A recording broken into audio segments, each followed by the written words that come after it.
Hai guys, berjumpa lagi channel cerita dan berita bergambar Diani Ekawa Story. Sebelumnya, aku ingin ucapkan selamat menunaikan ibadah di bulan suci Ramadan. Mohon maaf jika selama ini ada kesalahan. Khusus untuk bulan suci ini, aku akan bawakan segmen cerita, yaitu cerita rakyat yang cocok untuk bulan yang penuh berkah, karena memiliki banyak pesan moral yang positif. Sebelum mulai, jangan lupa klik subscribe serta tekan gambar loncengnya. Oke guys, kita mulai.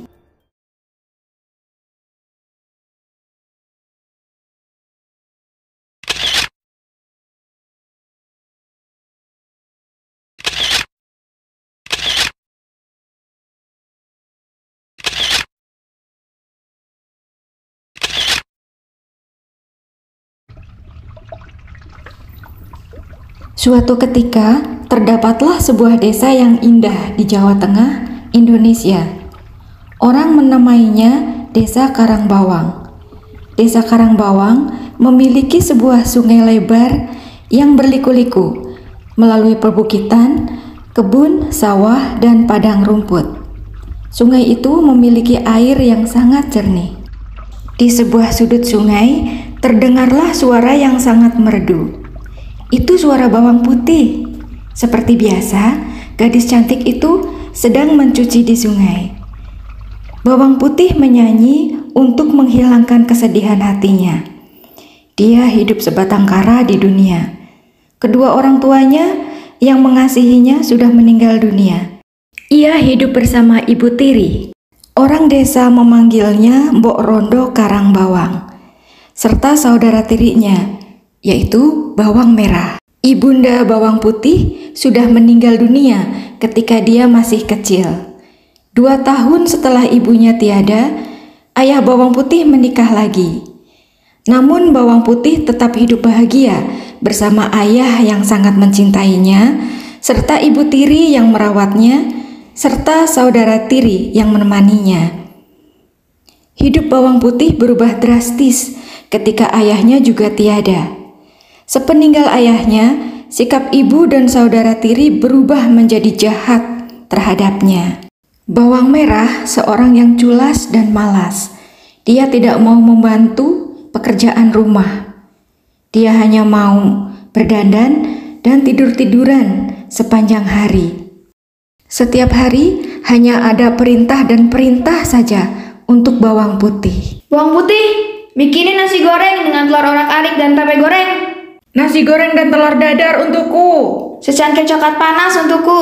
Segelas teh melati untukku. Cepat, jangan pakai lama.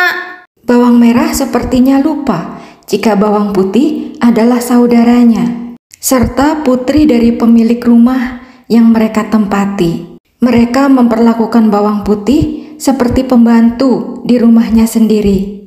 Mereka tidak mau makan satu meja dengan Bawang Putih. Bawang Putih, badanmu kotor sekali dan bau. Baumu merusak selera makanku. Bawang Putih, kamu makan di dapur aja sana. Heh, Bawang Putih, denger nggak? Sana! Pagi ini, suara merdu Bawang Putih berubah menjadi suara teriakan. Oh, tidak! Ia berteriak karena tempat cuciannya hanyut bersama semua pakaian di dalamnya. Saat itu, ia baru saja hendak mencuci. Tak ada pilihan lain. Bawang Putih memberanikan diri menyusuri tepian sungai. Dia tak menghiraukan rasa lelah dan lapar. Bawang Putih tak dapat membayangkan betapa marahnya Bawang Merah jika tahu semua pakaiannya hilang. Namun sayang, di suatu tempat, jalan di tepi sungai terhalang oleh rimbunnya pepohonan. Dan ketika kebun yang rimbun itu telah ia lalui, ia telah kehilangan jejak waskom cuciannya.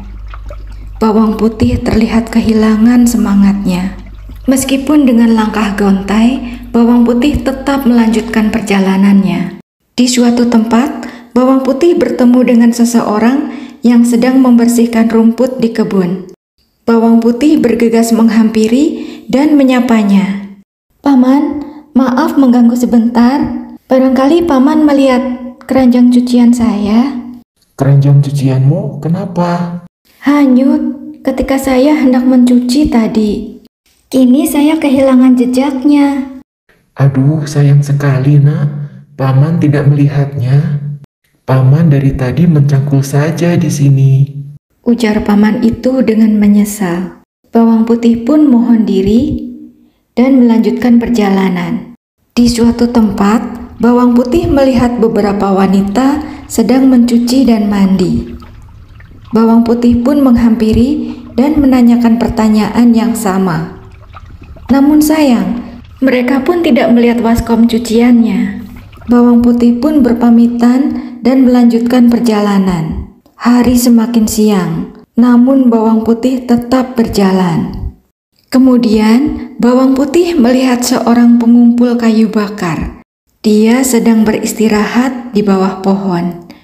Bawang putih menghampirinya dan menanyakan pertanyaan yang sama. Namun sayang, sang pengumpul kayu juga tidak melihat waskom cuciannya. Namun dia menyarankan bawang putih untuk bertanya kepada penggembala di padang rumput. Dia sering menjaga kambing-kambingnya di pinggir sungai. Mungkin dia melihat waskom cucianmu, kata pria yang ramah itu. Bawang putih berpamitan untuk melanjutkan perjalanan. Saat itu tengah hari, matahari bersinar sangat terik. Bawang putih tiba di padang rumput. Dari kejauhan, bawang putih melihat seorang penggembala. Bawang putih menghampirinya dan menanyakan pertanyaan yang sama kepada sang penggembala. Namun sayang, sang penggembala juga tidak melihat waskom cuciannya. Bawang putih pun berpamitan dan melanjutkan perjalanan. Bawang putih tetap berjalan. Tak terasa, hari sudah mulai sore. Bawang putih merasa sangat lapar dan lelah. Setiap orang yang dijumpainya di perjalanan selalu ia tanyai kalau mereka melihat waskom cuciannya. Namun tak ada seorang pun yang telah melihatnya. Matahari mulai condong ke barat. Bawang putih melihat seorang petani memandikan kerbau. Bawang putih berharap semoga sang petani melihat waskom cuciannya. Maaf, Nak, Paman tidak melihatnya. Paman baru saja tiba di sini. Tapi coba tanyakan kepada seorang wanita tua di tepi hutan. Dia sepanjang hari ada di sungai, menangkap ikan dan menyiram kebun labu di tepi sungai. Mungkin dia melihat keranjang cucianmu. Bawang putih pun berpamitan dan melanjutkan perjalanan. Matahari semakin condong ke ufuk barat. Bawang putih merasa sangat lelah dan putus asa. Dia duduk di atas batu di pinggir sungai dan menangis. Ya Tuhan, aku harus bagaimana? Sementara itu, seorang wanita tua sedang berjalan ke arahnya. Wanita tua itu menurunkan keranjangnya dan duduk di belakang bawang putih. Wanita tua itu nampak sangat lelah dan ingin duduk melepas lelah. Cah Ayu, mengapa sendirian di sini? Kamu baik-baik saja kan? Suara halus mengejutkan bawang putih. Gadis itu menoleh ke arah sumber suara. Di hadapannya, ia melihat seorang wanita tua, melihatnya penuh perhatian. Bawang putih pun menceritakan semua yang terjadi padanya. Kebetulan, tadi nenek menemukan waskom dan baju-baju di dalamnya. Apakah waskom biru itu milikmu? Bawang putih mengangguk dengan gembira. Waskom itu ada di rumahku. Ayo, ikutlah denganku. Tapi kamu mau kan membantu nenek membawa keranjang labu? Pundakku sakit sekali. Aku sudah pulang dan pergi berapa kali untuk membawa labu-labu ini. Nek, tentu aku akan membantumu. Dengan riang, bawang putih membawa keranjang labu. Keranjang itu sangat berat, tapi bawang putih tidak merasa keberatan membawanya. Karena wanita itu sudah sangat tua, bawang putih dengan senang hati membantunya. Jujur, tulus, dan rajin bekerja. Itulah sifat baik dari bawang putih. Karena ceritanya panjang, aku buat jadi 2 bagian. Jangan sampai ketinggalan bagian yang kedua ya guys. Aku Diani Ekawa, undur diri dulu. Sampai ketemu lagi di bagian cerita berikutnya.